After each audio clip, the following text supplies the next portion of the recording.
right. Hello, guys. Let's continue our story. Did you guys think about what Jack's idea might have been? Let's find out what it was. Magic Treehouse, Book 19, Tigers at Twilight. We are on Chapter 5 called Night Walk. Uh-oh, said Jack. What is it? I know how to escape the tiger, said Annie. Our book said tigers don't attack elephants, right? Yeah, said Jack. So we should travel through the forest on the back of an elephant, said Annie. Jack nodded slowly. That is a cool idea, he said, but no buts. I'll get on first, said Annie. She climbed down the tree until she was close to the elephant's back. She carefully lowered herself off a branch. When her feet rested on the elephant's back, she let go of the branch. Then she slowly sat down. The elephant let out a low rumbling sound and shifted her weight.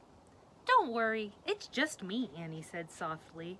She patted the huge creature's back. Thanks, Saba. Saba, said Jack. That's her name, said Annie. She just told me. Yeah, right, said Jack. Arf, arf, barked Teddy. Come on, Jack, said Annie. It's not scary. Jack sighed and slowly climbed down the tree. When he was above Saba, he lowered himself off the branch. He put both feet on the elephant. Then he carefully sat down in front of Annie. Saba rumbled again. Tell her not to worry, said Annie. Pat her head. Don't worry, Saba, Jack said. Saba is Millie's grandpa's name. That's so cool.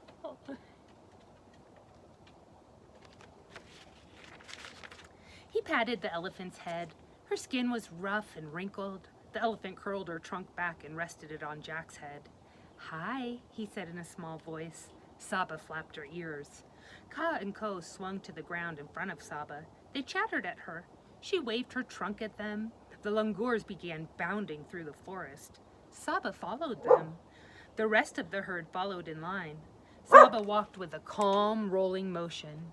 Jack felt as if he were riding over ocean waves. A full moon was rising above the trees. Where are we going? Jack asked. Just relax, said Annie. Ka and Ko know where to go. Arf, arf, Teddy barked from Jack's backpack. You relax too, Jack said to the little dog. Fireflies blinked. The moon lit a path between the trees as the elephants marched on. From a distance came a low growl. Is that the tiger? Jack wondered. The elephants paid no attention. They kept walking through the warm woods. They marched slowly under hanging vines and through misty clearings. Ka and Ko bounded ahead of them, two moon shadows leading the way. We're going far from the treehouse, said Jack. Don't worry, Annie said. Suddenly, a long roar split the night. A chill went down Jack's spine. The roar came again. It turned into a yowling. The yowling turned into steady moaning. It sounded as if the whole forest were moaning. That's a really sad sound, said Annie sleepily. Yeah, said Jack. But the elephants all marched on. Jack rocked in sleepy rhythm with Saba's walk. He could hear Teddy snoring in his backpack. Soon Jack's head rested on Saba's back. He began drifting out of dreams, dreams of rocking in a boat under the dark treetops. Chapter 6, Swamp Creature. Caw-caw! Oak, oak, oak! Jack slowly came out of his dream. He opened his eyes with a start. He was surrounded by hazy sunlight. Where am I? He thought in a panic. Then he remembered. Oh yeah, he was in India, on an elephant's back. He sat up. Through the haze, he saw that Saba was standing on a muddy stream bank. Jack yawned. Where was Annie? The other elephants were upstream. They sprayed water on each other with their trunks. Teddy, Ka, and Ko were at the edge of the forest. Teddy sniffed the tall grass. The langurs ate flowers. Good morning, called Annie. She was sitting on a big black rock downstream. She was barefoot and soaking wet. Hi, said Jack. How did you get down from the elephant? Teddy and I slid off Saba into the mud, said Annie. Try it, but throw down your sneakers and backpack first. Annie went to Saba's side. Her feet were buried in mud up to her ankles. Jack threw his things to Annie. Then he patted Saba's rough, wrinkled skin. Thanks for the ride, he said softly. The elephant touched him one last time with her trunk. Jack slid down her side, feet first, and fell into the mud. He caught himself with his hands. They sank into the mud past his wrists. His glasses were spattered, too. "Wash off in the stream," Annie said. She put Jack's pack and shoes on the rock while Jack waded into the cool water. He washed the mud off his hands and feet. He rinsed off his glasses. Then he looked around. Saba had joined the rest of the herd. The elephants looked beautiful in the morning mist. Everything looked beautiful. Yellow and blue water birds spread their wings. Mossy hanging vines swayed in the breeze. Huge white flowers floated on top of the stream.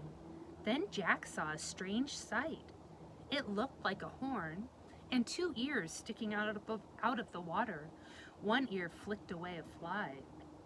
"There's a weird creature out here," he called to Annie. "It looks like it has a horn." Annie waded into the stream. "I better check the book," said Jack. He hurried to his pack, wiping his wet hands on his t-shirt.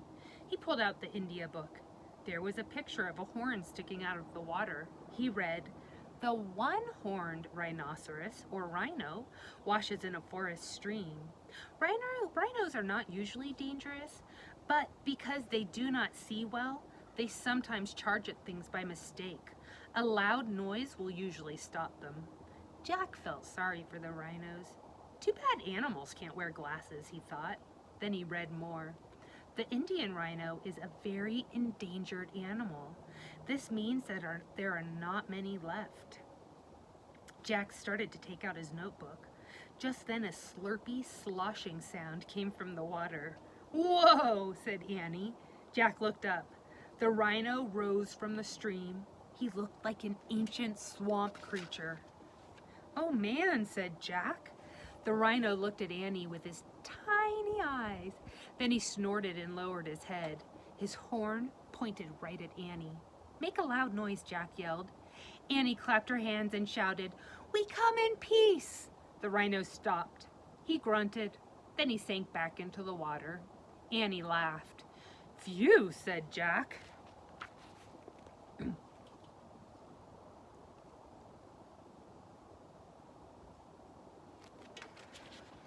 "I better take some notes about that guy." "Arf! Arf!" Teddy barked from the edge of the forest. "And I better get Teddy," said Annie. She hurried out of the stream and ran to get the dog. Jack pulled out his notebook and wrote, "One-horned rhino, an endangered animal, needs glasses." "Jack!" shouted Annie. She was racing toward him with Teddy at her heels. "Come quick!" "What's wrong?" he said. "We found something terrible." Annie was close to tears. "Really terrible." And that's the end of chapter 6. Tomorrow we'll read chapter 7, called Trapped. Have a great afternoon. See you tomorrow.